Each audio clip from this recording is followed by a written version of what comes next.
మావోయిస్టుల లొంగుబాటులో మరో రికార్డ్. ఇది సీఎం రేవంత్ ఎదుట 130 మంది మావోయిస్టులు లొంగిపోయారు. ముఖ్యమంత్రికి ఆయుధాలను సరెండర్ చేశారు మావోయిస్టులు. దేవ్జీకి చెందిన PLGA దళం మొత్తం సరెండర్ అయింది. 31 AK-47లతో పాటు 124 ఆయుధాలను అప్పగించారు.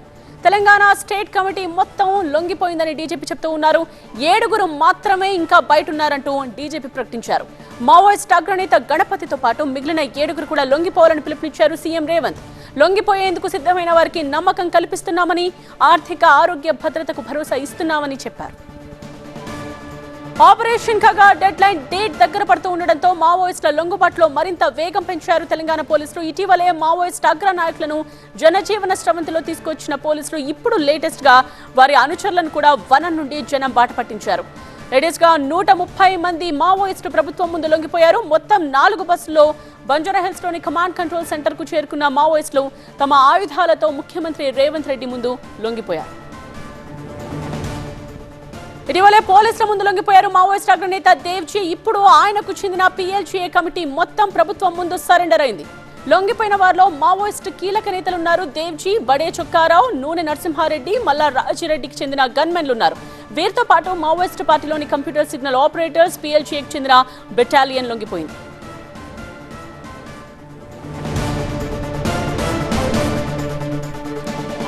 మావోయిస్ట్ అగ్రనేత గణపతితో పాటు ఉద్యమంలో మిగిలిన 7 కూడా లొంగిపోవాలని పిలుపునిచ్చారు ముఖ్యమంత్రి రేవంత్ రెడ్డి. లొంగిపోయిన మావోయిస్టులకు ఆర్థిక ఆరోగ్య భద్రతకు భరోసా కల్పిస్తున్నామని చెప్పారు. మావోయిస్టులు లేవనెత్తిన అంశాలను పరిష్కరిస్తామన్నారు. ముప్పాలపు లక్ష్మణరావు గారు అలియాస్ గణపతి గారితో సహా, ఎందుకంటే కొండపల్లి సీతారామయ్య గారి తర్వాత నక్సలిజంలో అంత ప్రజల యొక్క గుర్తింపు ఉన్న వ్యక్తి గణపతి గారు. 75 సంవత్సరాల పైగా వారి వయసు ఉండొచ్చు. వారి ఆరోగ్య పరిస్థితి కూడా బాగలేదని మా అధికారులు నాకు చెప్పడం జరిగింది. వారి ఆరోగ్యానికి, వారి ప్రాణానికి వారు సరెండర్ అవుతే తెలంగాణ ప్రభుత్వం పూర్తిగా రక్షణ కల్పిస్తుంది. వారితో సహా సెంట్రల్ కమిటీ కానీ, స్టేట్ కమిటీ కానీ వివిధ హోదాలలో అజ్ఞాతవాసంలో ఉన్న నక్సలైట్లను జనజీవన స్రవంతిలోకి రాండి అని చెప్పి తెలంగాణ రాష్ట్ర ప్రభుత్వం పిలుపు ఇస్తుంది.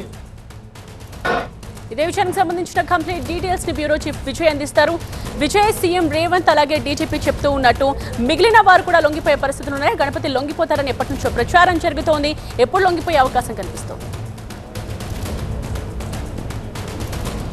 అంటే ఈరోజు ముఖ్యమంత్రి మాట్లాడినటువంటి స్పీచ్ కావచ్చు, ఆయన చేసిన అప్పీల్ కూడా మొదటిసారి ఒక రాష్ట్ర ముఖ్యమంత్రిగా రేవంత్ రెడ్డి గణపతి అలియాస్ ముప్పాల లక్ష్మణరావు గారు లొంగిపోవాలి, ఆయన లొంగిపోతే తెలంగాణకు సంబంధించిన దాంట్లో ఎట్టి బస్లో హింసకు తావులేదు కాబట్టి ఇక చర్చలకు ఏదైతే దాదాపుగా ప్రజలంతా కలిసి, మీరంతా కలిసి, మనమంతా కలిసి ప్రజల కోసమే పనిచేస్తున్నామనే ఒక భావన కల్పించాలంటే తెలంగాణ ప్రాంతానికి సంబంధించిన 7 మాత్రమే ఉన్నారని డీజీపీ శివధర్ రెడ్డి ఒకవైపు ప్రకటించిన సమయంలోనే ఈరోజు రేవంత్ రెడ్డి చాలా స్పష్టంగా గణపతి ముప్పాల లక్ష్మణరావు అలియాస్ ముప్పాల లక్ష్మణరావు ఆయన లొంగిపోవాలి, ఆయనతో పాటు తెలంగాణ ప్రాంతానికి సంబంధించిన అందరూ కూడా లొంగిపోతే తాము ప్రభుత్వం తరఫున ఎలాంటి ప్రాణహాని తలపెట్టము. దాంతోపాటుగా గతంలో దేవుజీ ఏదైతే అడిగాడో వాటికి సంబంధించిన విషయాలన్నీ కూడా ముఖ్యమంత్రి మీడియా సమక్షంలోనే చాలా స్పష్టంగా చెప్పారు.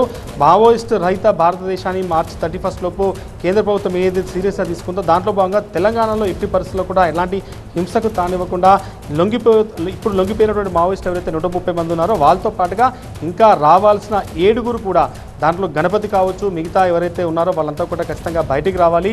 సమయం లేదు కాబట్టి ఆ తర్వాత సెంట్రల్ గవర్నమెంట్ చాలా సీరియస్గా ఇష్యూలో ఉంది కాబట్టి రాష్ట్ర ముఖ్యమంత్రిగా రాష్ట్ర ప్రభుత్వం తరఫున ఆయన చాలా స్పష్టంగా విన్నవించారు. దాంతోపాటుగా హోంమంత్రి అమిత్ షా సమక్షంలో జరిగినటువంటి విషయాలను కూడా ఆయన మీడియాకు వెల్లడించారు. తాము సెంట్రల్ గవర్నమెంట్ కావచ్చు, తెలంగాణ ప్రభుత్వం కావచ్చు, అటు పోలీసులకు సంబంధించిన ప్రాణాలు కావచ్చు, లేకపోతే మావోయిస్టులకు సంబంధించిన ప్రాణాలు ఏది కూడా పోవద్దు కాబట్టి ఖచ్చితంగా గణపతితో పాటుగా ముప్పాల లక్ష్మణరావు బయటికి రావాలి. ఆయనతో పాటు తెలంగాణ ప్రాంతానికి సంబంధించిన మిగతా నక్సల్స్ అంతా కూడా బయటకు వస్తే తెలంగాణ ప్రభుత్వం తరఫున ఇవ్వాల్సినటువంటి ఆరోగ్య భద్రత కావచ్చు, ఉద్యోగ భద్రత కావచ్చు, దాంతోపాటు జీవనోపాధికి సంబంధించినటువంటి ఇందిరమ్మ ఇల్లు కావచ్చు, ఇవన్నీ కూడా కల్పిస్తాం కాబట్టి ఖచ్చితంగా ప్రభుత్వానికి సహకరించి గణపతితో సహా మిగతా అందరూ లొంగిపోయినట్టు రాష్ట్ర ముఖ్యమంత్రి విజ్ఞప్తి చేశారు. చూడాలి, గణపతికి సంబంధించిన లీడ్స్ ఇప్పుడిప్పుడే వస్తున్నాయి కాబట్టి ప్రస్తుతానికి ఆయన లొంగిపోలేదు. ఆయన సమాచారం మాత్రమే పోలీసుల దగ్గర ఉంది. మార్చి 31 వరకు ఖచ్చితంగా గణపతి తెలంగాణ పోలీసుల ముందుకు వచ్చే అవకాశం ఉందన్నట్టుగా అయితే ముఖ్యమంత్రి మాటల ద్వారా అర్థమైంది. All right Vijay.